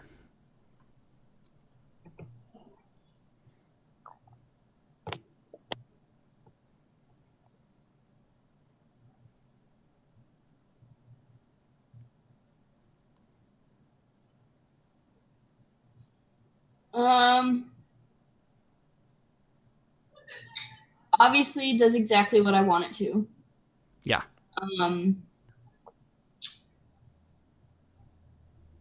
I think it doesn't rouse other devices in the environment, and I avoid the device's side effects.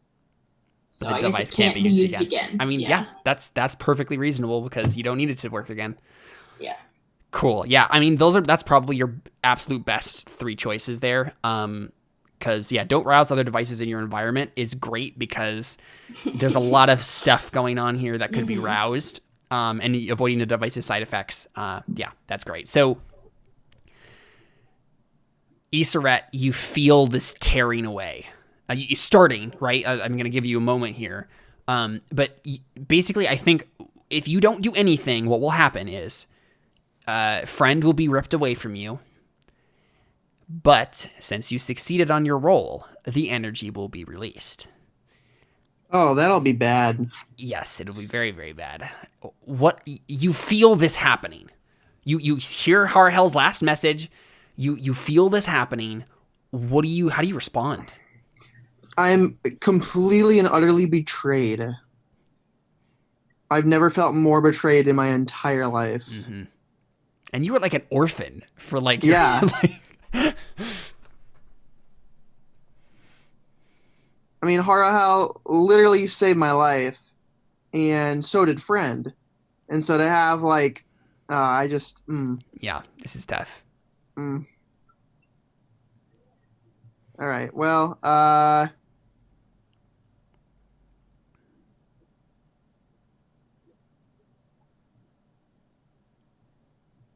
when you suffer harm in their presence or they lose quality, you can consider lose one loyalty. You spend quality time. Oh, yeah, we can double check what followers can do if you want to use them for something. Well, I think I can, instead of suffer harm, I can have them lose one loyalty. Or I can lose one loyalty. I don't think that's how that works. Oh, yeah, when you suffer harm in their presence or they lose quality, you can instead lose one loyalty. So, I don't know if that really, because I'm not really suffering harm right now. But I guess... Yeah, I mean, that is a particular mechanical thing. If I wanted to say, like, would they stick around or would they back away in fear at the sight of the tentacle thing? It depends. I don't know. Like, possibly. I feel like they'd be revering her, like worshiping her at this point, because I don't think something more drastic than this would have to happen for them to. They haven't been directly harmed. Like, they still think this is like a great thing, even if it looks weird. It looks disturbing. Yeah, disturbing. Let me double check real quick what like followers can do normally, just like by themselves, without your like special thing that you can do with them. Like, I don't really know what else to roll necessarily either. Right, I know. Yeah, and there might not be anything. It's just like they're. Oh, also in my gears in notes it says add one to the quality of a group of your followers when you zoom in. Oh, that's what you did earlier, right? Mm-hmm. Oh, okay. I'm stupid. You're fine. When you send a group of followers, there's a move here. When you send a group of followers to perform a task within their specialty, roll plus quality. On a 10 plus, they do it no problem. On a 7 to 9, it's done, but choose one. Thing is, I don't know what they're. They don't think they have a specialty. Yeah, I mean, what could they even do in this situation? Like, I think mainly they're there to like die for you. Yeah, I think that's why they intentionally don't have a specialty because. Well, but that's already mechanically in place, so we should decide something that they can. No, so quality is what the bonus would be. Specialty is what they are good at, but they don't have. Right. I mean, they don't have a specialty. Like they don't. So, well, but followers have to have some sort of specialty, don't they? Not necessarily. Or is that think? Let me double check. So they're just mechanically inferior for no reason. Yeah. You know what I mean? Yeah, I get what you're saying. Like, I'm totally okay with that being a thing if they can die for me really well. Okay, it just says followers have 2 important traits, quality and specialty. Okay. It seems like they always have it.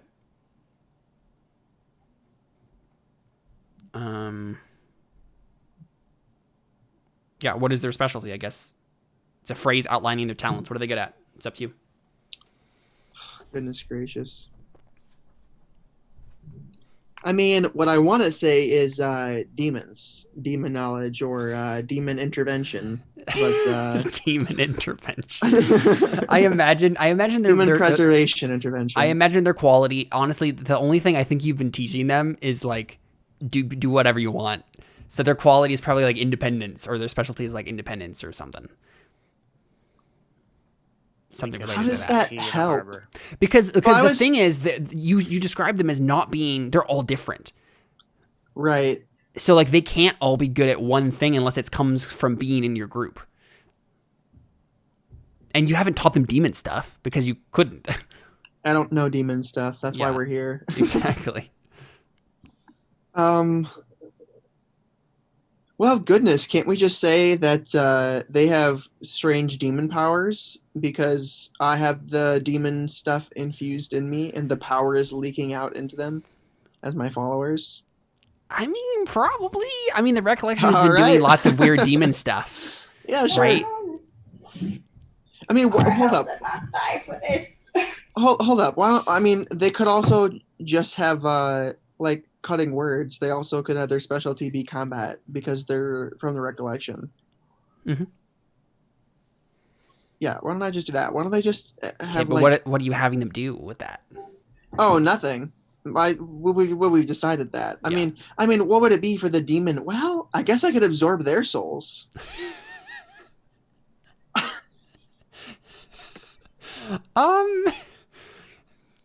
Yeah, I think you could probably. What's the issue? I mean, what's your goal here? To preserve demon baby in me. That sounds like a children's book. Demon baby and me. How does the song go? Dragon Pal. Dragon Pal and me. That's right. I think. So the thing is, like, Carly succeeded, right? Harahel succeeded on his role. He can't fail at separating you. So something has to change here, no matter what. Did he just walk away? No, I'm grabbing. Oh, okay. Grabbing the charging cord. You just weren't responding, so I was like, what? I don't normally respond while you're talking. I stopped though. What was I just saying? Oh yeah, basically what I'm saying is, Connor, I think no matter what, you're gonna have to be separated from friend. But you can have that be, it's basically something different happens, right? Like you can have something that you want to happen through like absorbing your followers' souls and becoming some horrible thing. But can I absorb a bunch of different demons that are released from the portal instead by absorbing, quite literally sacrificing the entirety of my people right now? So obviously, I can't like remove the skill or whatever that I got, and obviously a cult that reveres me will. So like, I mean, honestly, Connor, back, at this point, I think you're gonna have to change playbooks no matter what happens with this character. Oh, really? Given this entire situation, like it's almost unplayable any other way, because Easter Ed is changing very drastically in this moment. So my guess would be probably what happens, Connor, is instead of having friend be your like main thing here, I think you just become like a weird warlock, right? Like some sort of like powerful magic user now. And you absorb, right? You absorb the souls of your followers. You absorb the souls of a bunch of demons that are trying to escape this prison. And you just become some sort of really powerful person who uses the Discordia to do things. You just become a sorceress, basically. Okay, let me look at the weird warlock thing before I decide. I mean, there's probably different playbooks that you could do for this. But like, okay, well, I just don't want to like not be able to play this character because I made a decision. No. You can play the character. Your character's just gonna change. That's the idea, right? Right. Well, I just want to look at the other playbooks to see if it's possible for me to use it. Right. You could do.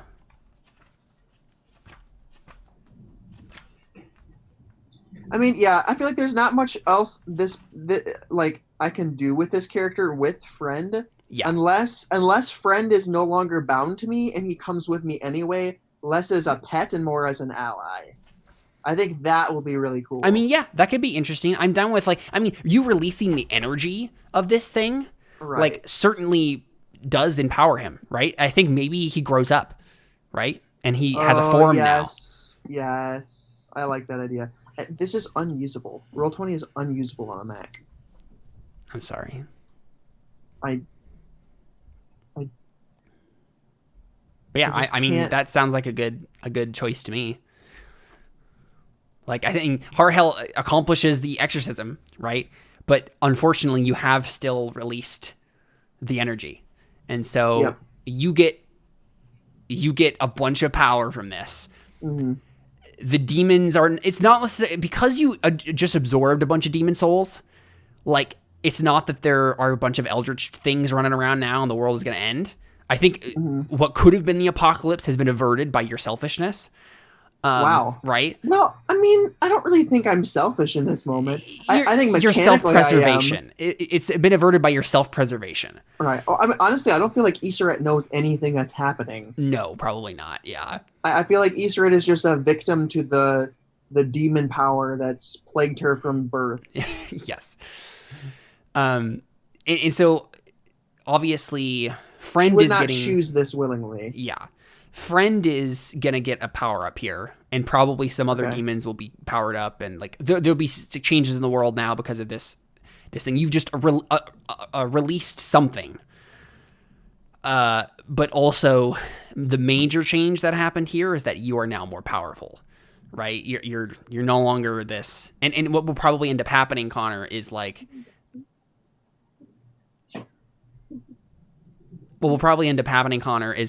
I think this probably is the end of the age, and we'll skip ahead, and Iseret will be older, and will be now whatever powerful sorceress woman that she wants to be. Right. Right. That's probably the future for Iseret. Right. Yeah. I mean, I guess the only other question is what happens to Cleo. Yeah, that was going to be my question. We should You're should try to wrap stuff up though. Yeah. Mm-hmm. Okay. Cool. So when her pet turns into the Tannerin. Yeah. It's kind of an ethereal, wispy black line between it and her chest. And as it dies, her heart comes bursting out of the chest, breaks in two pieces, falls to the ground, and rots in 3 seconds. What? And she falls over dead. Oh, you weren't kidding about that. No, she wasn't. Oh my gosh, that's terrifying and awesome. Real quick, I'm curious what the death move for that is. When you die, gain 3 more holds. Spend it when you wish to give another character's roll advantage. Each beneficiary says how your memory inspires them. Okay, yeah, I mean you can keep that for New Harmony stuff, right? Or Iseret, right?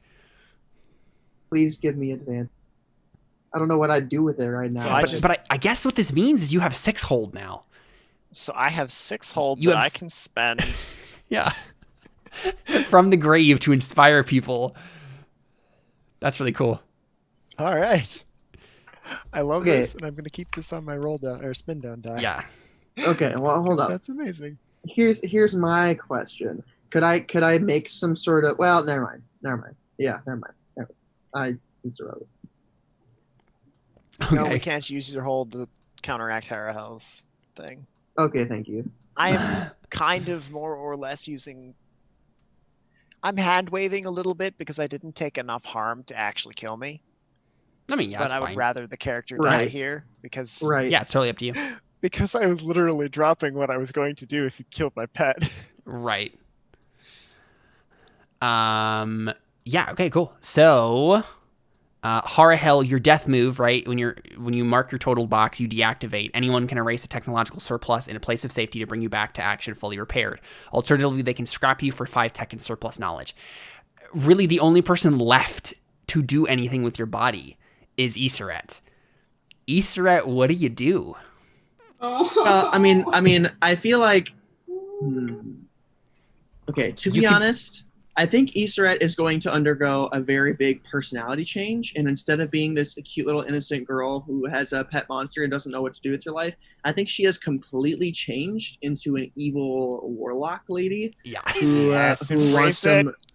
But yes, yeah, I think Yseret has officially turned chaotic evil, if you know what I mean, and wants to bring upon world destruction because she is bonded with not only just one demon, but has been absorbed multiple powerful demons inside her body. Yeah. Yep. Yseret, So welcome do to you? the club. So the question is, do you take Harhel's baddie body back to your faction and scrap it for 5 tech and surplus knowledge? I think that's a great idea. Especially because she knows a lot about the Tannerin. So yeah, I just don't know how Yseret would know to do that, except for the Tannerin's influence that's now inside of her, which I'm assuming. Yeah, that's totally fine. Yeah, I think that's probably what happens. So so I think we okay. So kind of play out the scene for Yseret. Yeah, I think she kind of has this. Is the fan too like obnoxious right now? No, you're fine. It's fine. Okay. Zoom does a good job of perfect. filtering it out. Okay. So I think what kind of happens is like we get the scene of like her innocently being like lifted up by all the tentacles and stuff like that. And her like innocently. It. Yeah. But she has no idea what's going on. She's just like, oh, this weird stare thing I've always had. I don't know. Mm-hmm. So she starts absorbing like all of the information and stuff. I think we have like a parasite kind of scene where she's like inside her mind with what's his name? Friend.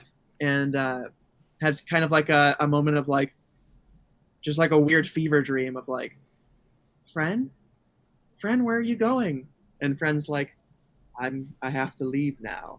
And Yseret's like, friend, you sound different. You sound all grown up.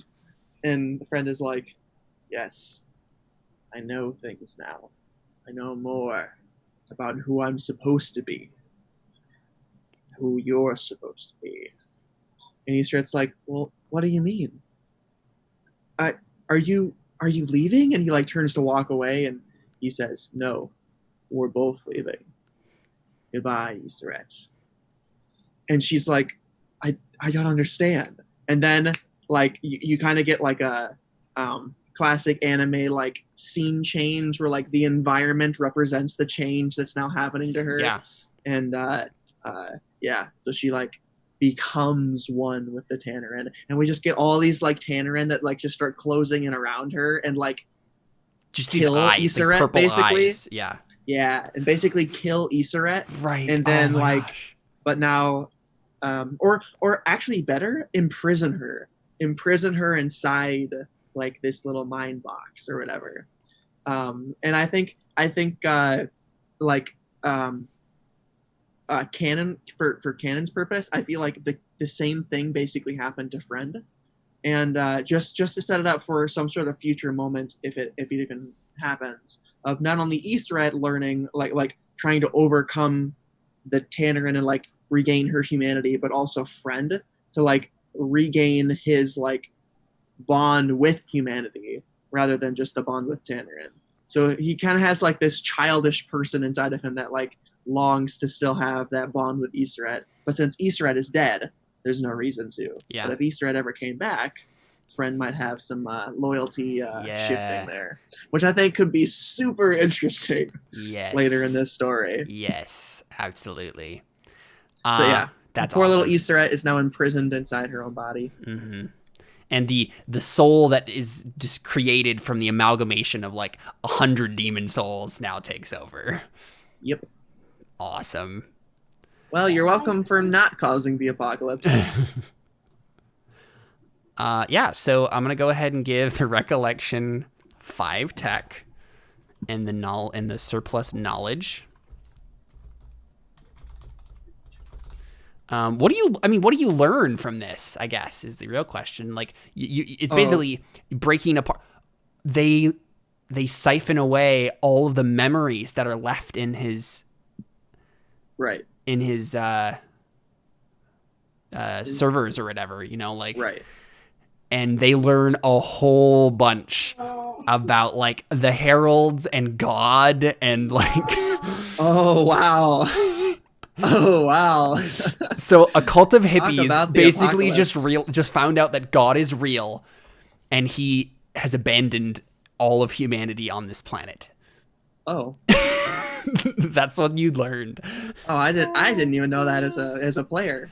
I mean, Fascinating. abandoned. Like it's more complicated than that, but like God isn't here. That's what they make of it. Yeah, God isn't here. God has no influence here. Hey, planet, what's your relationship with God? It's complicated.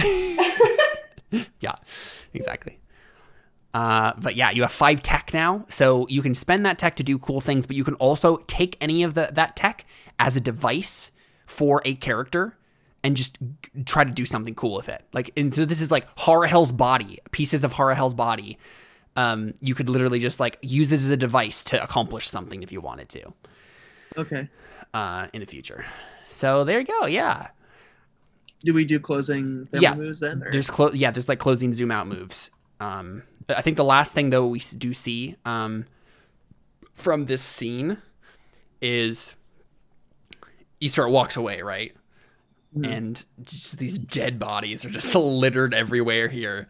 But then we get like a fade to black, and then a fade back up, and then it says, what we probably do is pan up to the sky, and then pan back down, and it says, probably like 1 month later or something, and we see the entire place. So this canyon is now just an actual canyon, and we see the entire place as a verdant garden of like a tropical paradise, basically, out in this wasteland. And that's because Harhel's move, right, creates like a verdant garden. If he does his 2-harm thing. And so real quick, Carly, a question for you. Tell us how holiness manifests in this new garden. What does that mean? Whatever you want it to mean. What is holy about this place? It could literally just be as simple as like, it's like an incredibly abundant, there's fruit everywhere, fresh water, like it's paradise, literal paradise. Or it could be something more like ephemeral and spiritual.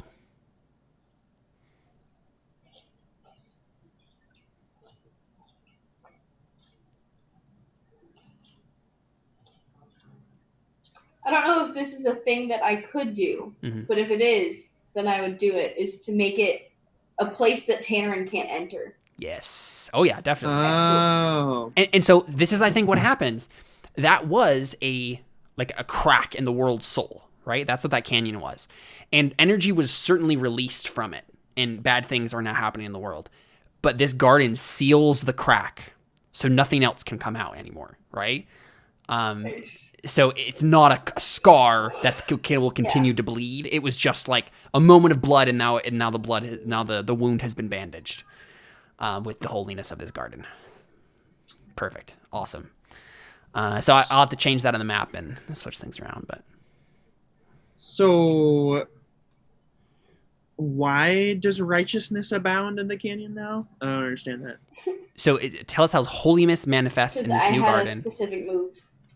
Okay. But like story wise, I'm curious. Basically, it's like it keeps the Tannerin out, right? Like this. Right. No, but I mean, why? Because that's what the move specifically asks: is what is holy about? It's holy. That's what it is. It's because the garden itself is holy and of God. Oh. Okay. All right. I understand. Yeah. All right, yeah. I was confused. I was like, what did I do wrong? Basically what happened is, Horror Hell used his soul to, like, basically, if we picture Horror Hell's soul as, like, a ball of energy, right? It flew through your bond with Friend, severing it, and then landed in the canyon, and now his soul has now permeated this entire place, and Horror Hell's soul is now the garden, right? Okay. So, cool. But yeah, let's do the zoom out moves. And when events move from zoomed in scenes to the bigger picture and actions covering weeks and months become important, each player whose main character wasn't involved picks one. Episkiazos, go ahead and choose one of these options. All right. Story moves, zooming out.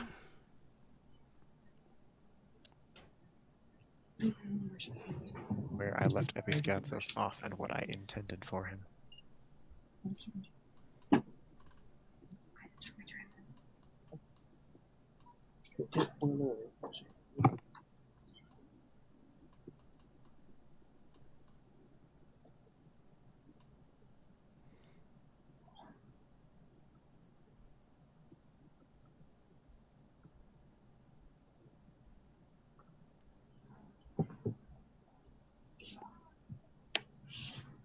I'm kind of tempted to change his role.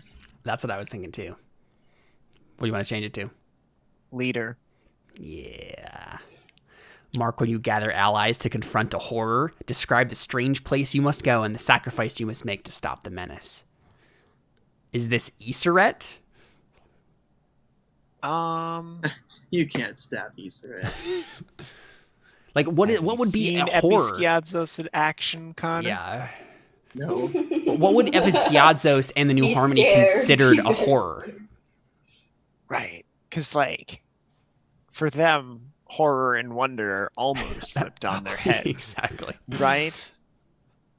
Like, is the horror, in fact, the new garden? No, because it's not an active threat. No.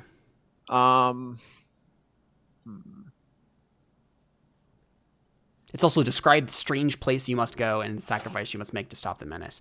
I mean, one of the things at some level, go ahead. like, I was just thinking, like, to deal with corrupting Riva's cloak, Yeah.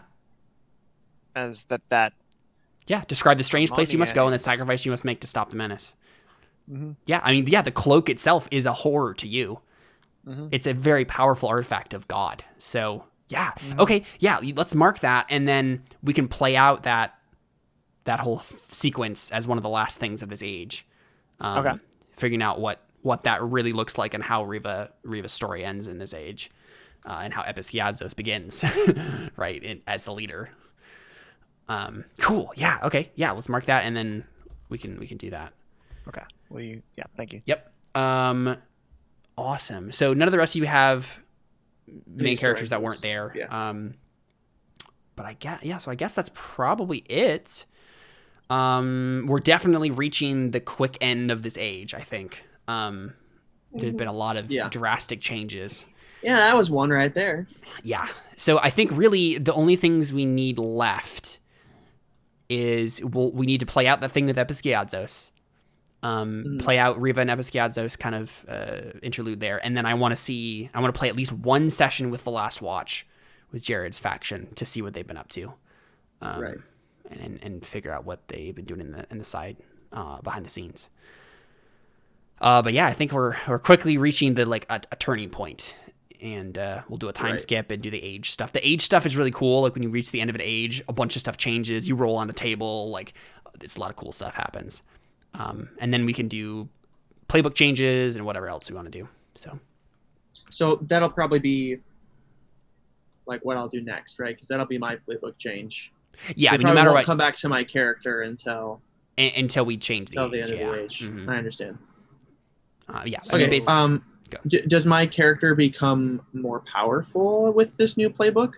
Since she's quite literally more powerful, or just mechanically? We'll look at the mechanics and see. Okay. I think there probably is an option to do that. Okay. But we'll see. I mean, there's not a whole lot of power crawl in a Powered by the Apocalypse game. Right. Like there's not a whole lot of room for that. It's more about character change than actual power. But we can. I definitely don't want to make you like weak, right? Right. So.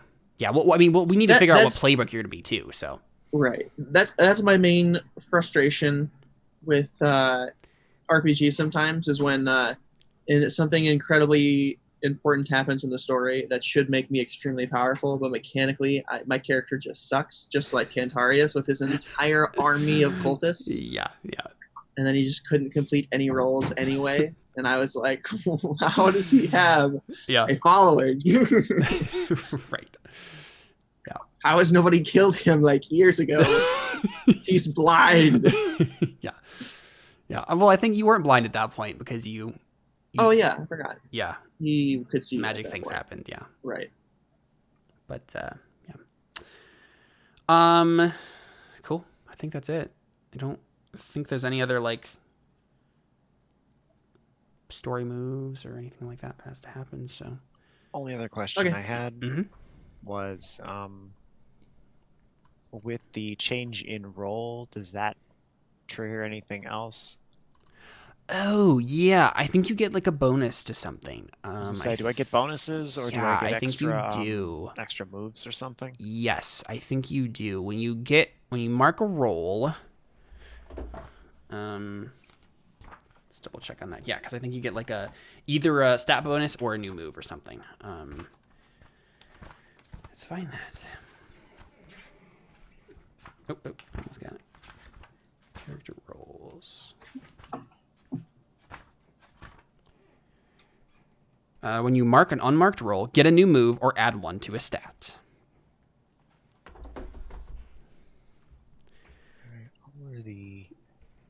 So your move choices are Weaponized Enigma. You can always tell the direction to the nearest wound in the world. When you stand in it and direct its energies, roll plus steel to use it as a weapon. Oh my gosh. Okay, I really gotta go though, so I'll just sign off. While you yeah, guys sure. finish. I mean, we can just go ahead and just end the session now, and Josh can pick this offline. So. Oh, okay. That's a good point. Perfect. All right, there you go. We'll be back next week maybe with Hellbreaker Sequence. There's more to do, many more things to explore. That was fun. That was a lot of fun. I'm glad we got to revisit Easter and get an end to her kind of arc there. So cool. 2-session arc. Yep. 3-session. You right. did some like behind the scenes stuff. But, I guess that's true. All right. Adios. Okay. Have a good night.